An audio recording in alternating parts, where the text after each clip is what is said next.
a tag called Know My Tastes.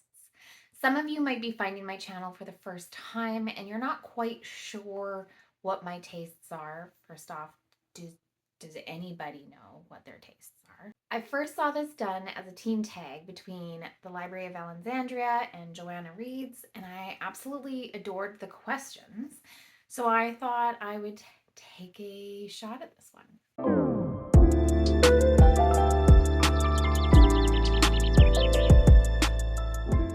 I can already tell you now that there are 16 questions and this will be a two-parter. The first question is, how do you rate books?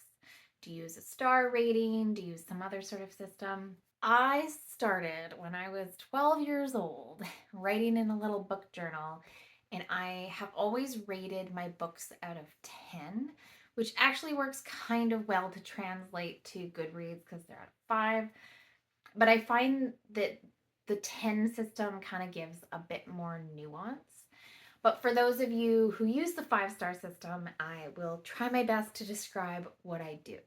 A 5-star is something that has impacted me, that I think about often afterwards. Sometimes I will bump books up to 5 because I'm still thinking about them.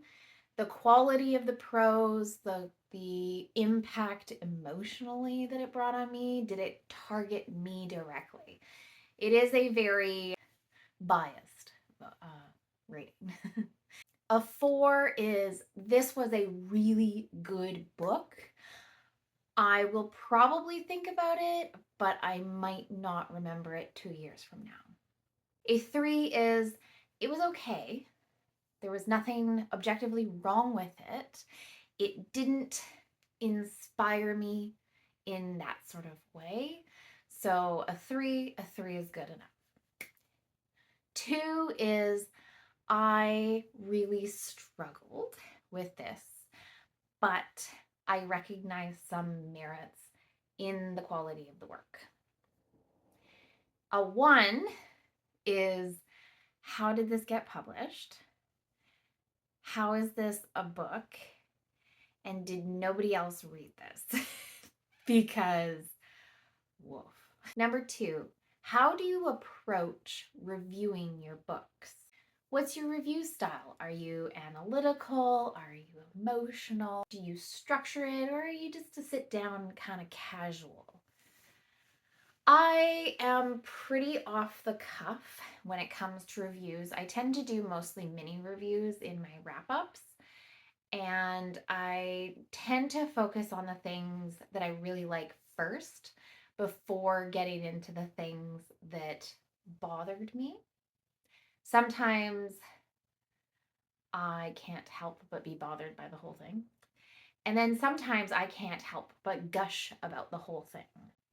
I want people to understand, I want you to understand that each book brings their own merit. And I think there are ones that I call challenge books, and there are ones that are kind of more like fluff reads.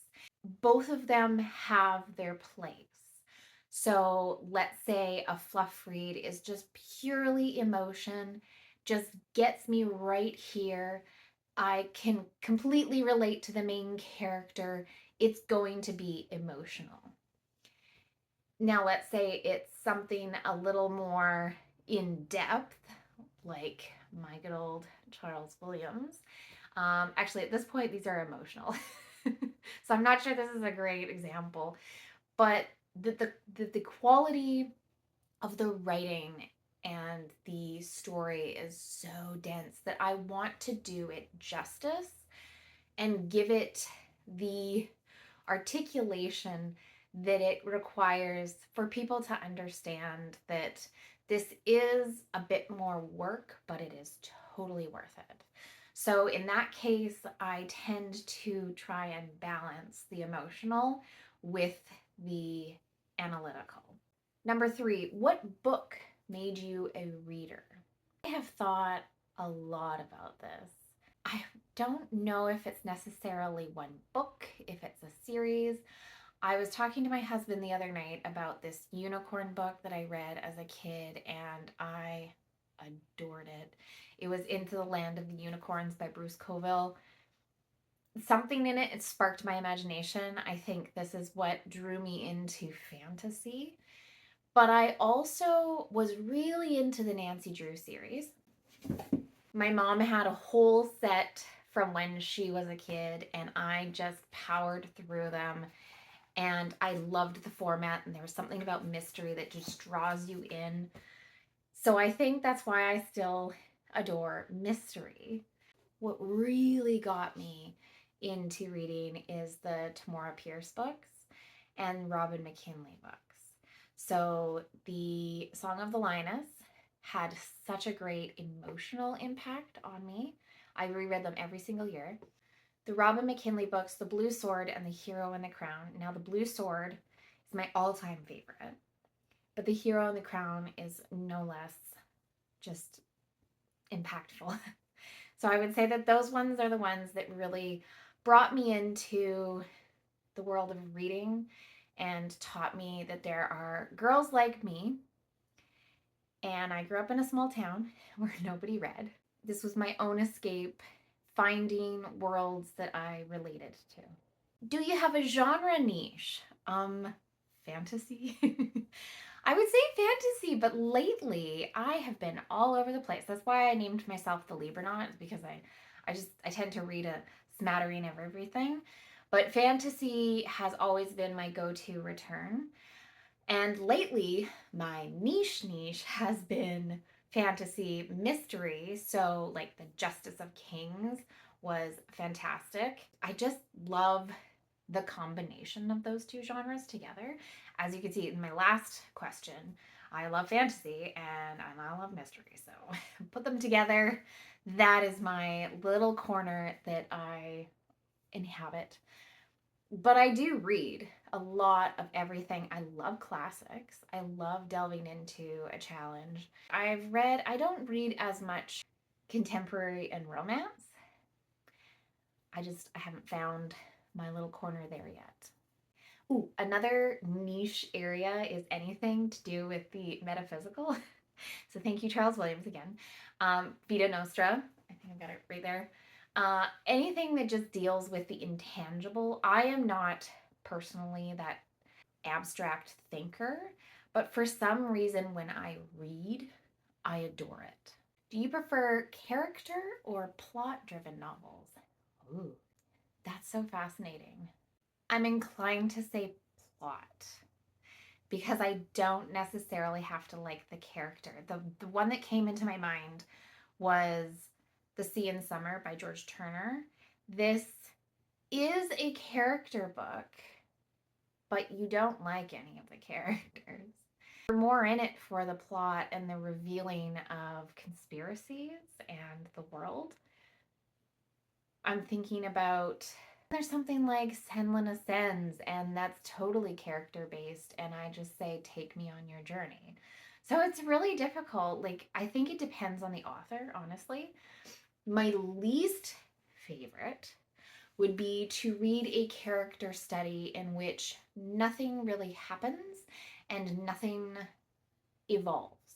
So the character stays stagnant the whole time and nothing happens with them. So those are the ones that I cannot get into. If something happens transformatively with the character, then I'm all in for a character driven story. One that just popped into my head was Blood Over Bright Haven. The main character, Sayona, is not particularly a likable character, but she is a complex character. Same thing with, actually, now that I'm thinking about it, Death of the Author by Nnedi Okorafor. Again, you don't like this character, but this is a character-driven book. And there is something that transforms for both of these characters that makes you love them and understand their complexities. So I would say it's book dependent, author dependent. A book you love so much you don't care if other people don't like it. Any of the Charles Williams, truly.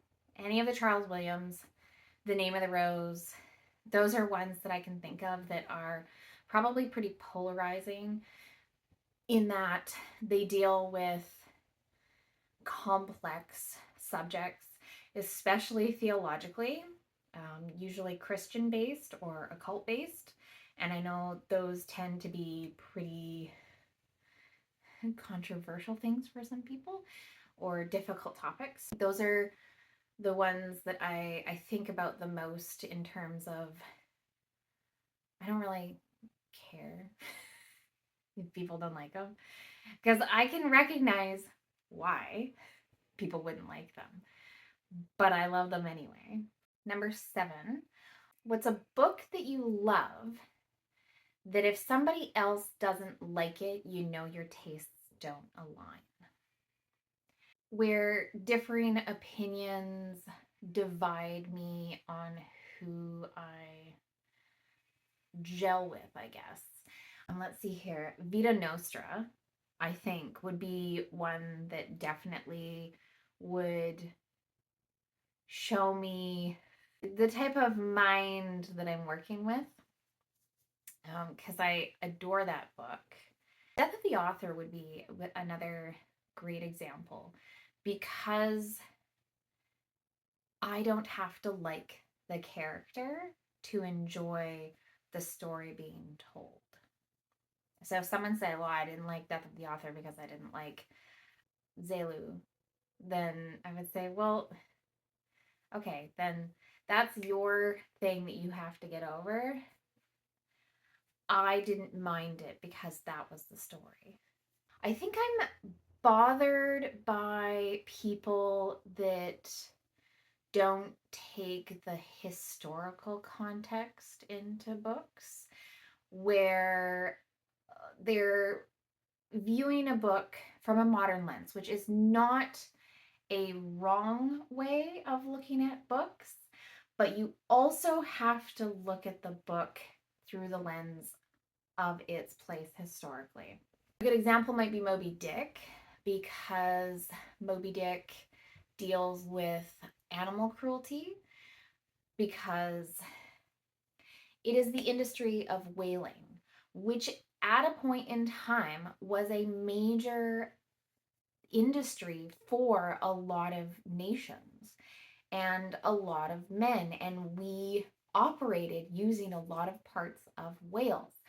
That doesn't mean that I condone whale slaughter, but it gave me historical context that I would never have encountered otherwise, and in such a beautiful way. Like, the writing is impeccable.